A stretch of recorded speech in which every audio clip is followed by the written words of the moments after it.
Hi, this is Anna, and this is Check It at the Round Table, where we discuss movies, books, music, and stuff.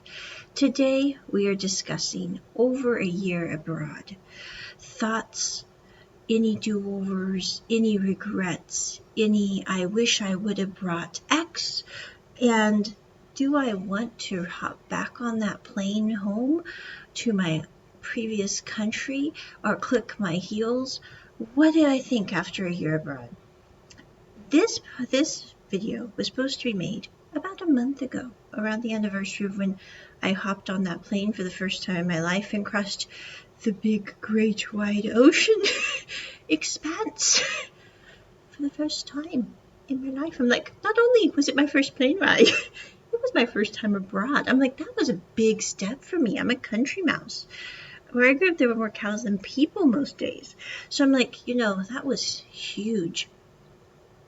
But about a month ago, I was battling infection, and 2 months before that, I was battling another infection, and I also had finals for my semester that had to be delayed because of the infections. So I'm like, I did not get that video made until now, but better late than never. I'm like, new year, new video.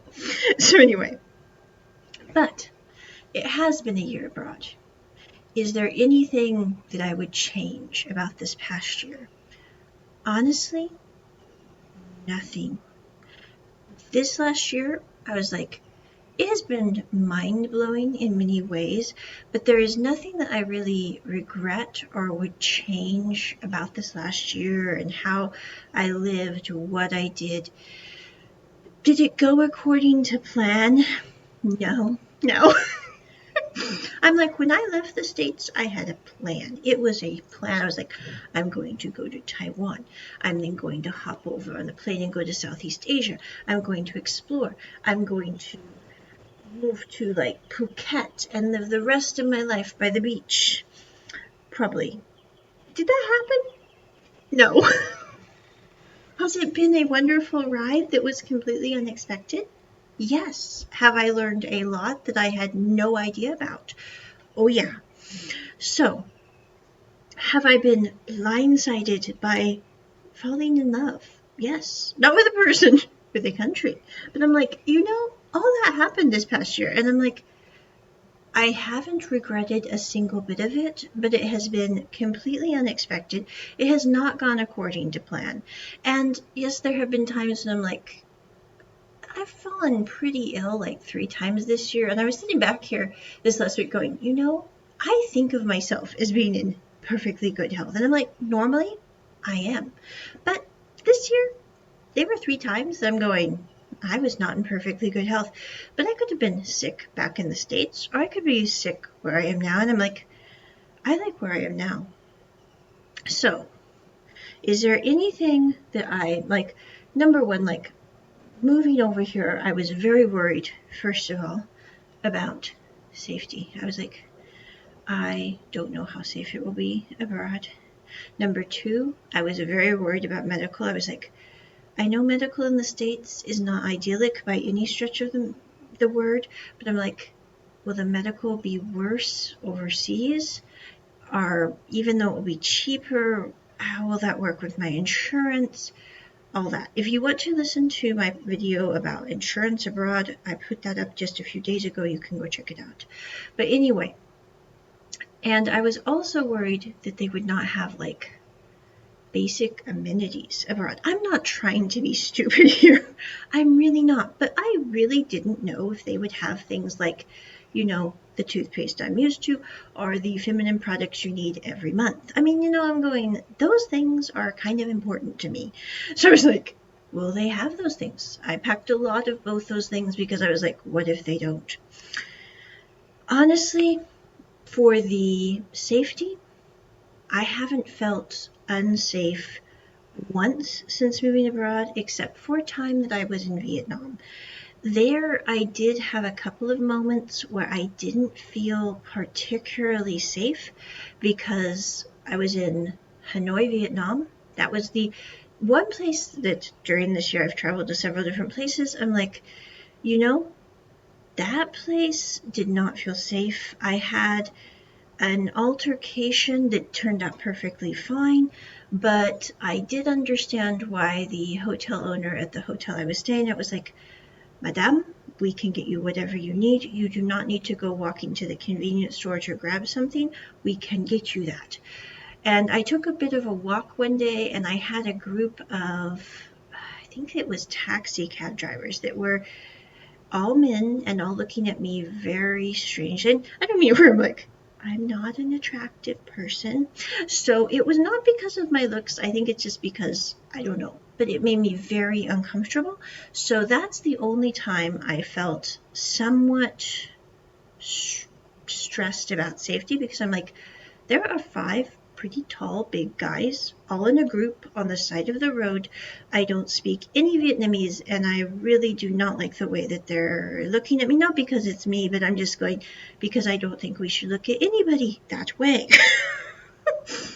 I'm sorry, but that made me a bit uncomfortable. But that is literally the only time. And I'm like, if I was in the States, I would be dealing with that every other day. I'm going to the bus stop, one-on-one with one guy. But there it was like 5 guys, and I was going, this makes me really uncomfortable. This is not good. So I beelined it back to my hotel, and I was like, I took the hotel owner up on, if I needed something, let them know. But that was the only safety issue in literally over a year. I was in the middle of Taipei at midnight one time. I didn't feel unsafe once. I have been to several other places, several other countries. I haven't felt unsafe except for that one time in Hanoi. So that was a little bit of a problem. Now, medical has been so much better abroad than it was in the States, hands down. Now, I have not used my insurance once from the US because it is so cheap that I really haven't needed to. I did fall sick when I landed in Taiwan. I fell ill. About a week and a half after being there, I went to the doctor. They got me in within 20 minutes. They properly diagnosed my symptoms. They gave me my medication, and it was $15 for everything with no insurance. I went on my merry way, and within like 2 to 3 days, I was perfectly fine again. When I landed in, I went to Phuket as well for a month this year, and Vietnam, and now I'm in a new place. But I'm like, when I was in Thailand, I got sick with food poisoning, and I was really stupid. I waited 2 weeks to go to the doctor because I'm like, I'm here for, months. I think I can battle through this, and I don't need to go to the clinic because it might be more expensive than it would be in Taiwan. That was a really dumb idea. I will be the first to admit, because I got to the clinic, I finally got to the point where I cannot hardly see straight. I still feel sick. It has been almost 2 weeks, and this food poisoning is not going away, even though I'm taking the medication that I brought with me to help that not be a problem. So I did go to the clinics in Thailand. I went to 2 clinics. The clinics in Thailand that cater to the tourists, I do not really recommend. I'm not trying to be bad to the clinics at all, but it is totally different than going to Taiwan clinic, because I walked into the clinic. It took about an hour to get a doctor. The doctor came in and is like, well, you could have food poisoning, but it could be colon cancer. I recommend a colonoscopy, a bunch of tests. And I was like, how much is that going to cost? And she's like, $750 USD to $900. I'm like, I don't mean it bad. But I'm like, I'm not spending $750 to $900. I'm like, I will do the antibiotics for 1 week. I will do the probiotics that I will not get here. I will get them at the pharmacy for way less. And if I'm still having trouble after that, I will come back and get some further testing. But I'm not going to just jump to the rapid conclusion that I have colon cancer because I ate some bad food when I was in Thailand. So that was not easy, because it seems that the clinics that cater to tourists do try to charge a lot more. So that happened twice, because I went to 2 clinics. It's about $30 to $40 a visit when you go to a Thai clinic that's for tourists. Now, I do know that if you go to the clinics that are smaller and that cater more to the locals, you do not run into that problem, because I've had friends tell me that you can go there and it's like $20 a visit. And I actually went to one there because I went to the clinic a lot when I was in Thailand. Yeah, my Thai trip did not go as I planned. I was so excited to go to Thailand, and I got sick a lot when I was there for my trip. So I was like, that was not how it was supposed to go. But still, I don't regret that trip to Thailand. I'm just saying it was not as planned. So anyway, when I left the States, I thought I will go to Taiwan. I will stay a month. I will then beeline it over to Phuket, where I will probably want to stay for the rest of my life because of the beaches, the people, the food, the low cost of living, all that. However, that plan did not pan out the way that I thought at all. It doesn't mean that it was a bad plan. It just means that it was made without actually having been to either Taiwan or to Phuket.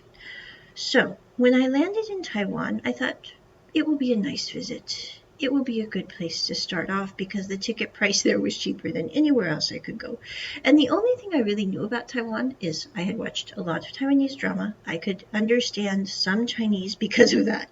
I cannot speak well at all in Chinese, but I can understand some. And I was like, even if I have trouble with the language barrier, I am sure it will be okay, because if the dramas from Taiwan are any indicator, the people there are very friendly, very nice, and it will be all right. And all of my Japanese students for the past 3 years had told me, Anna, you must go to Taiwan. Even before you come to Japan, you must visit Taiwan. And I'm going, over 5,000 people cannot be wrong about this. I mean, no offense, I've taught a lot of lessons in 3 years, and they all say the same thing pretty much when Taiwan comes up. So I went to Taiwan.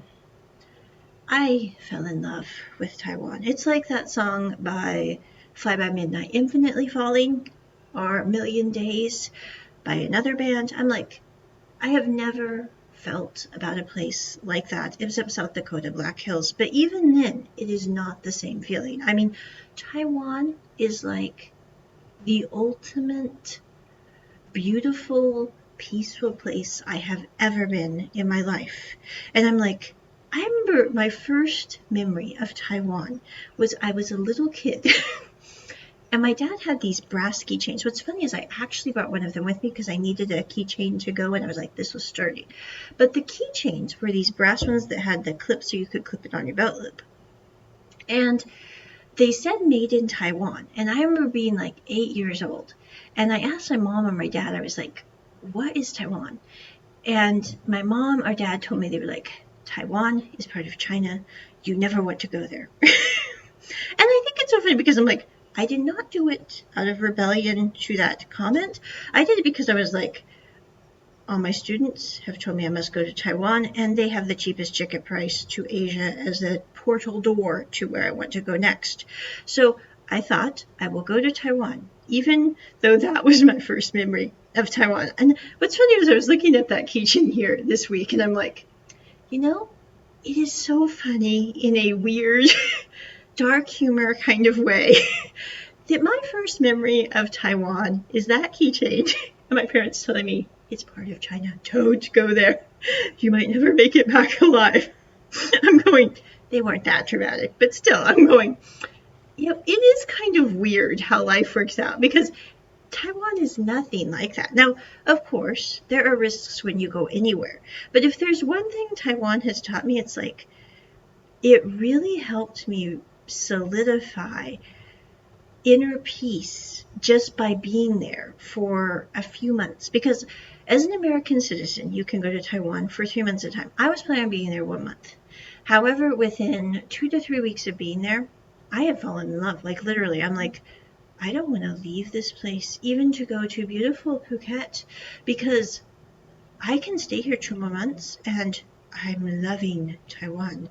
The people are super nice. The language barrier is not that big of a deal. I'm going, I've had people say, well, how did you communicate? I'm like, well, you have Google Translator.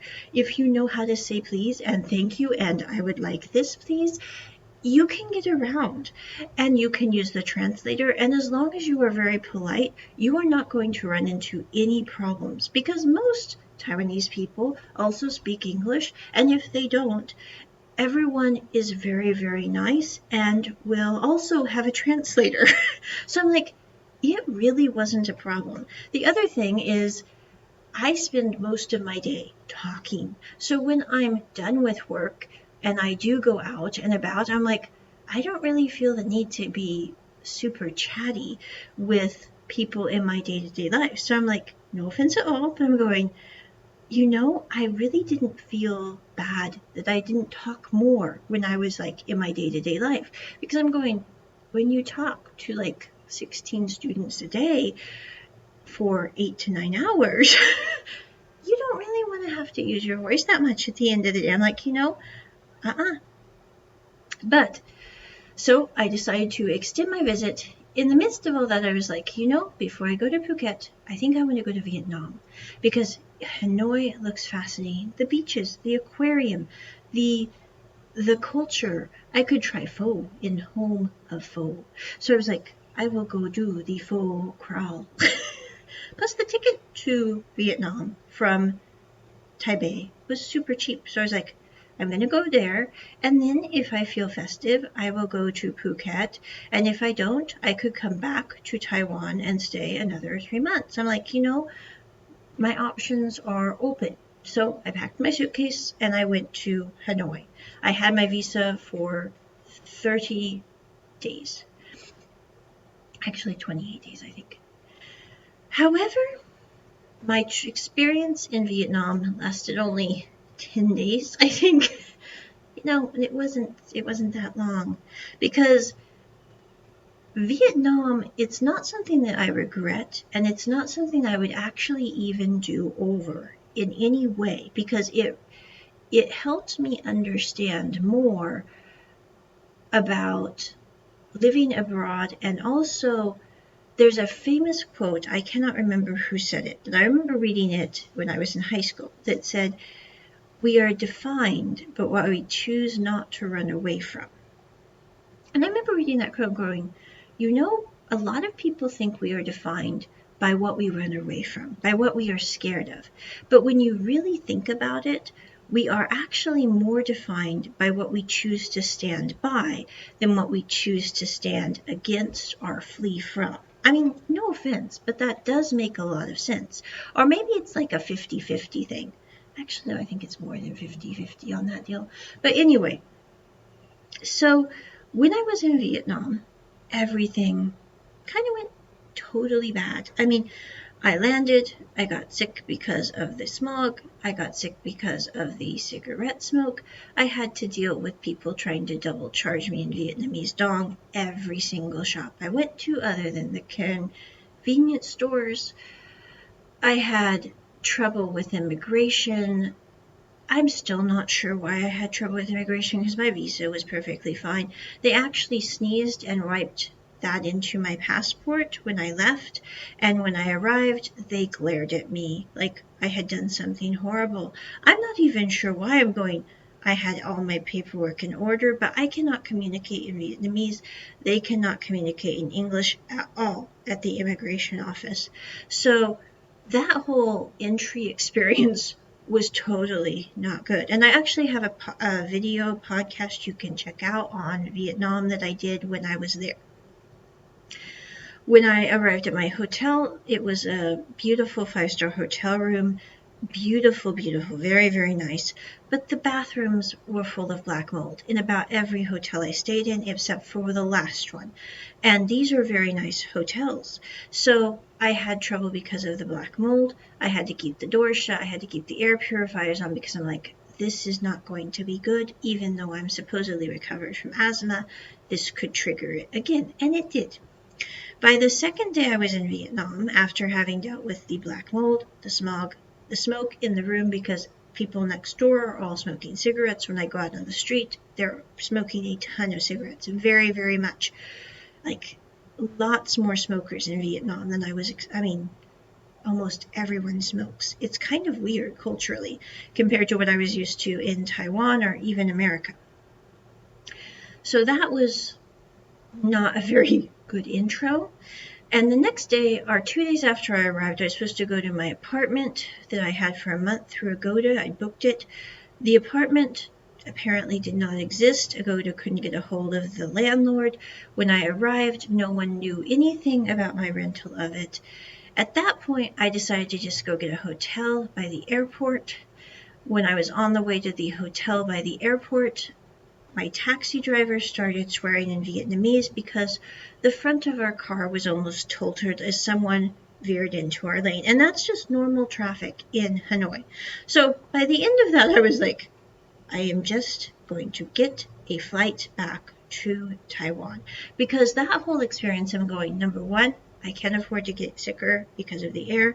Number two, I could go and explore and see the beaches and the aquarium that I want to see, but I am not willing to get back into one of these cabs and be risking my life and limb, because that's really what you're doing when you're taking to the road in Hanoi. I'm going, I'm just done. I'm done. Plus, I guess that there's a big risk of theft. I couldn't take my phone out of my bag because everyone was telling me they'll come and rip your phone out of your hand if you're taking pictures and you're on the street. That's what happens with the motorbikes.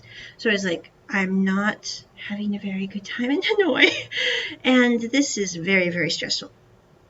But the one thing that Hanoi solidified is through that whole 10-day experience, because I couldn't fly right back because the ticket price was too high. So I had to wait and get it like 10 days later because it was half off.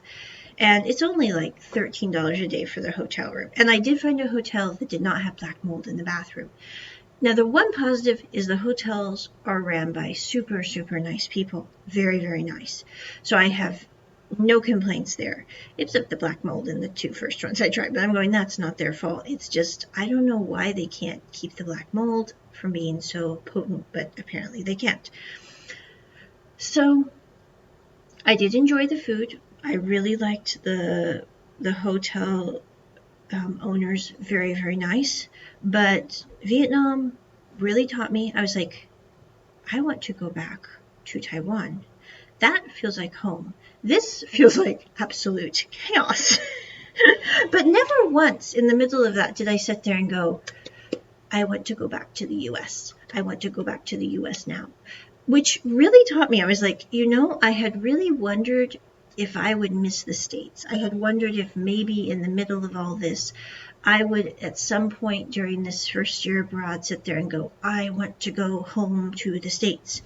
But never once have I sat there and gone, I want to go home to the States. But I have sat there and gone, I want to go home to Taiwan, and I want to kiss the terra firma when I get there after being in Hanoi. So that really taught me, I'm like,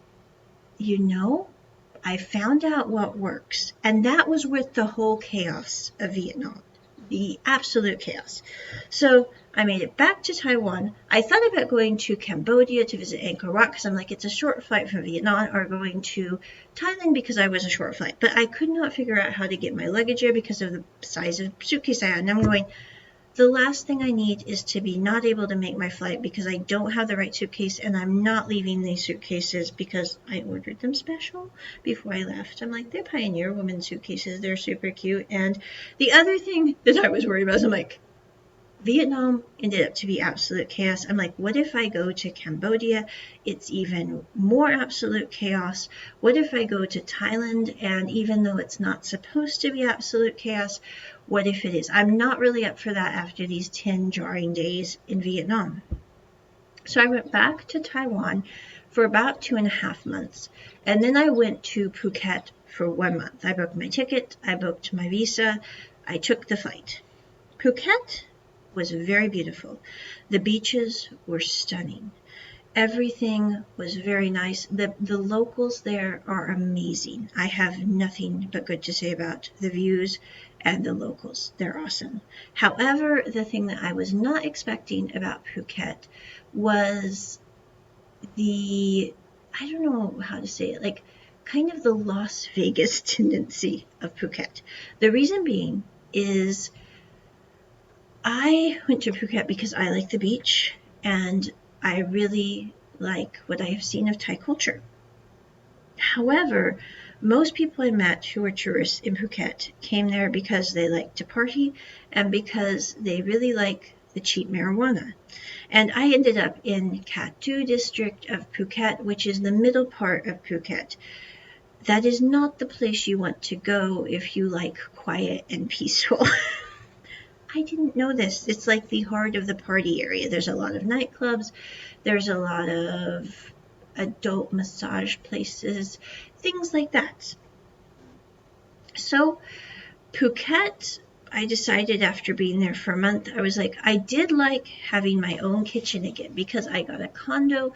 It had a kitchen. It was really nice. I got to go to the fresh market in Katdu. That was a great experience.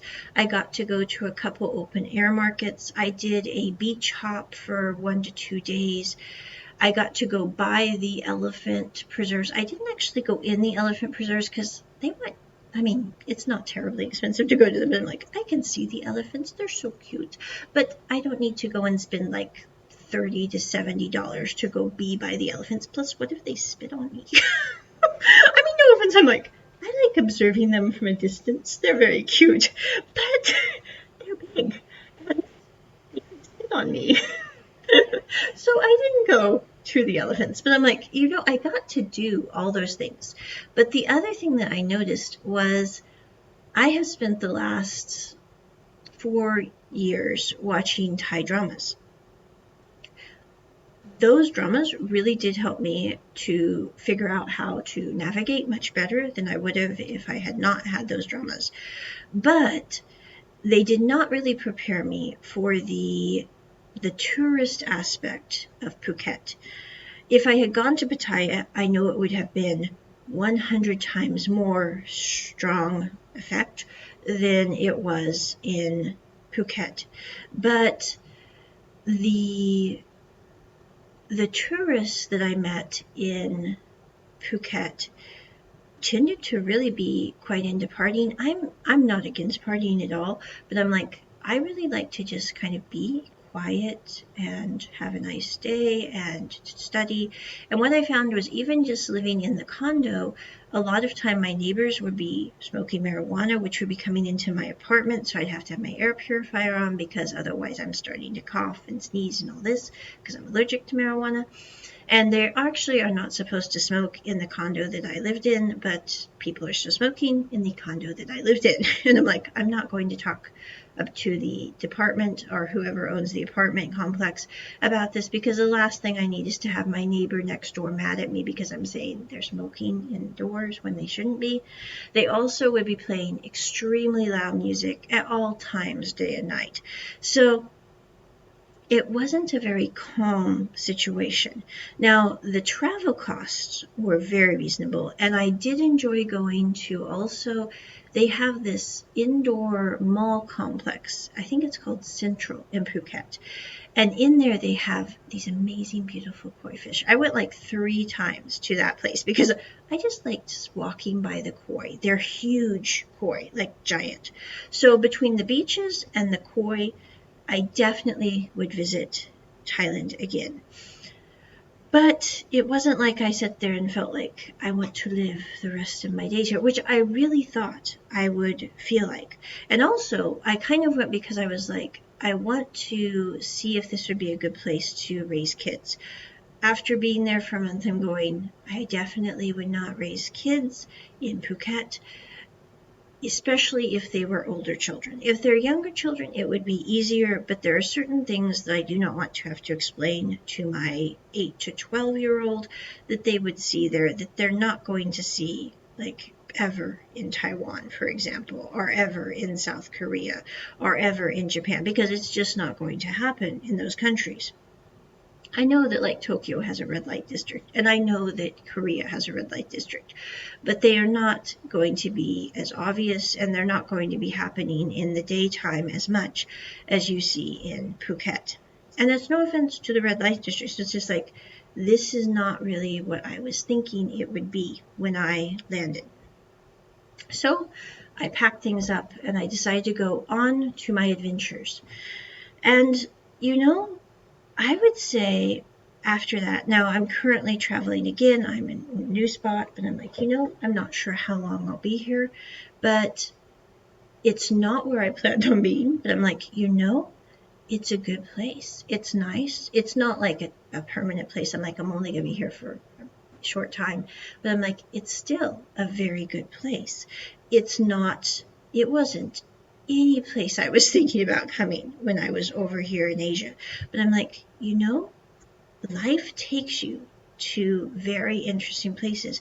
And it opens up doors that you had no idea you would ever see or go to or be. And to have the willingness to sit there and go, I have this plan. I'm going to do X, Y, and Z. But sometimes X, Y, or Z does not work out the way that you thought it would.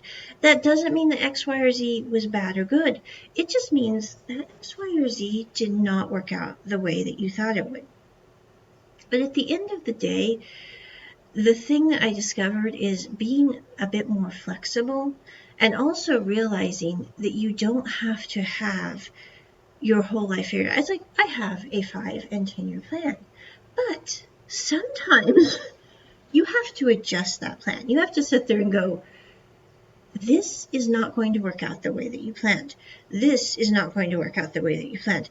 You will still get done what you want to get done, what you need to get done, be there for the people you need to be there for. But at the end of the day, it's not about getting everything checked off the list. It's about living well and sitting there and going, I have a list, but I might need to alter it based on a number of factors that are beyond my control that I was not expecting to have happen this way. And that, I think, is one of the greatest things living abroad has taught me. The other thing living abroad has taught me is, like I said before, I haven't once sat there and went, I really wish I could go back to the States. Now, the only exception to that has been earlier this year. I was watching Red, White, and Royal Blue, the new Amazon original movie. I think it's one of the few movies I've seen from the States that's a BL drama that I actually liked parts of. Now, some of it I'm going, it's a little too adult, but even that I think they handled somewhat well. Now, some people might disagree with me. It is rated R. I totally get that. But I'm like, I definitely would not watch it with the kiddies. But still, I think they handled everything very well in that movie. But the thing that movie, when I was watching it, the one thing I was like, the character of Alex, that can-do spirit, even though, like when I left the States, the one thing that I really realized was I was like, the past decade has been so hard for people. I mean, politically, it's been a roller coaster. I mean, whether you're conservative, whether you're liberal, whether you're, middle ground, whether you're totally apolitical, it has been a roller coaster. We have seen things happen that none of us really expected to see happen. And, we're coming into the new year, and goodness knows what we will or won't see in this new year. I mean, whatever people are for or against, we don't know.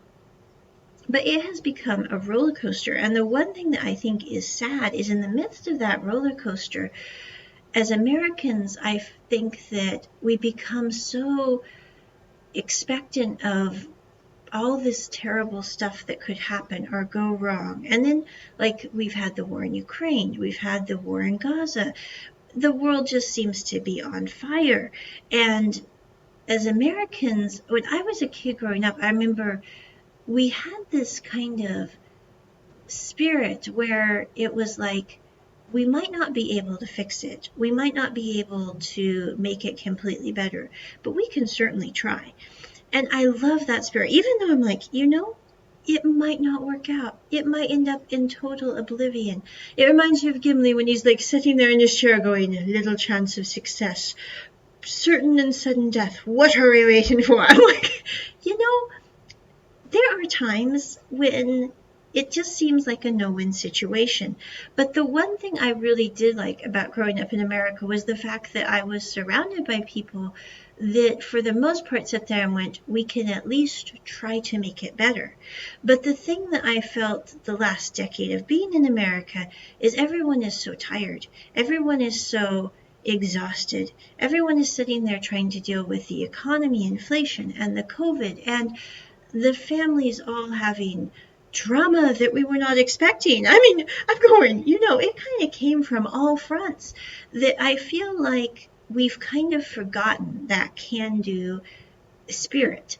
And the thing that I really liked about Red, White, and Royal Blue was the character of Alex, because even though I know it's a fictional story, even though there are parts of it I'm like, the chances that a president's son and a prince from Britain could ever be together in today's society, as open as we say we are to LGBTQI plus, is very, very slim.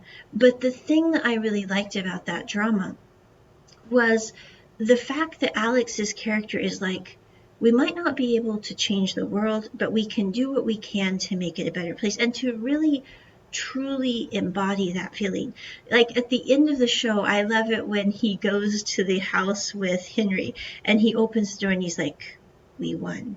And I'm going, it's not really about them winning as a couple. It's about the spirit of winning as a whole, of making it so that people can live and be who they are without fear or without feeling the judgment to be this overwhelming weight. And I loved that part of the movie. I remember when I finished Red, White, and Royal Blue, I watched it twice.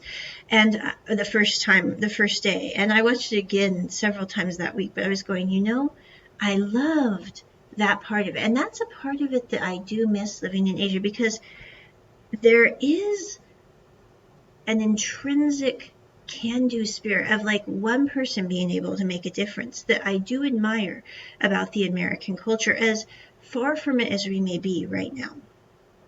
And when I'm living in Asia, the thing that I love about Asia is actually the reverse of what I love about the US, because it's not about the individual, it's more about looking at the needs of everyone and doing what we can as a whole unit. It's about collectivism over individuality. And it's kind of weird, but I appreciate the inversion of the beliefs, as strange as it sounds. So what I miss about the US, if I was in the US, I would miss about Asia. I'm like, it's kind of a weird push me, pull me, Dr. Dolittle kind of creature. Like, I can't explain it another way. So I think that out of anything that I miss about the States, it's that feeling. Although if I were in the States, I don't think I would feel that feeling, just because when I left, I'm not feeling that individualism. I'm feeling the jadedness, the stress, the fact that everything is so hard with the economy right now. It's hard to survive. It's hard to make it. And then everything with the pressures and all that. But still, the individuality of America, that idealism, I do like. And there's a part of me that does miss that, even though I know it's in a way idyllic of me to think that we have that as America right now, because things are not that way as much in the present moment. And I'm not saying that to be bad to America at all, or bad to anyone. I'm just saying it's a difficult situation we find ourselves in. And in an inverted way, the thing that I have come to love about Asia is it is about collectivism. It's like I was watching the Creator show here this summer, and I was like, in a nutshell, what I love about Asia is encapsulated in that Creator movie. Because when you're talking about like AI, for example, there are people that are saying, they're going, it's going to take over the world, it's going to destroy us all, it's going to take all our jobs. And I'm like, it's just a tool. It can be used for good, it can be used for evil. But to sit there and assume that the worst will happen with it is not the healthiest way to look at AI. But I'm sitting there going, in a similar way, the way that AI is handled, the way it is approached with the depiction of Asia, I'm going, that really is why I like Asia, because when you're looking at the story, the Asian governments and the Asian people in that story are saying, they're going, AI isn't a threat. We can live in perfect peace and harmony with AI. It's not going to destroy our lives. We can help it. It can help us. It's not a us versus them. It's as a collective unit, what can we do together to make the world a better place? And when I got done watching The Creator, there are some parts of that are extremely violent, which I really dislike. But I'm going, that show really encapsulates, in many ways, the different viewpoints of West versus East thought. And I'm going, it shows how, in many ways, like when I was in Taiwan, or when I was in Vietnam, or when I was in Phuket, or when I'm in the place I'm in now, I'm like, people don't really get upset. I'm not saying they never do, but they seldom do. And I think one of the reasons is they sit there and go, certain things are not worth getting upset over. So why spend our life upset when we could be living peacefully, living as well as possible, things like that. And I'm going, that has been really such a wake-up call for me, because I'm going, I'm an extremely calm person. But I remember when I lived in the States, people were like, you're so calm, Onna. How do you stay so calm? Even in the midst of stress, you're really, really calm. I mean, when I go to the emergency room, which has happened like once or twice, I'm like, my blood pressure actually drops because I just don't get physically stressed in an apparent way. Now I have inner stress, which can be very, very high sometimes, but I'm like, hardly anyone ever sees me stress out. And when I'm living in Asia, though, it's like, a lot of people are very, very calm. Actually, almost everyone here is very, very calm. And I'm like, it really makes your life so much richer to be in a place where you don't have strife and pressure on a daily basis with your interactions. Because, like, I remember there were days when I lived in the States and I was like, I don't want to go to the grocery store because the checker, the people in the aisles, there's going to be altercations that come up just because I'm coexisting in the same breathing space, and somebody had a bad day and decided to take it out on the person they're checking out, or because my card is here, I'm going to hack someone else off, and I do not want to have to deal with hacked off people today. I never feel that way when I'm over here. I'm like, I can go and do stuff, and I know that I am not going to make anyone hacked off. I'm going to confuse some people, but I'm not going to make anyone really angry. And so I'm like, that has been a wonderful, wonderful thing about living abroad. And so this is my part 1 video of living abroad. Now I'm going to do a second part 2 video about, is there anything that I wish I would have brought, and do I have any wouldas along the way? Check it at the round table. Bye.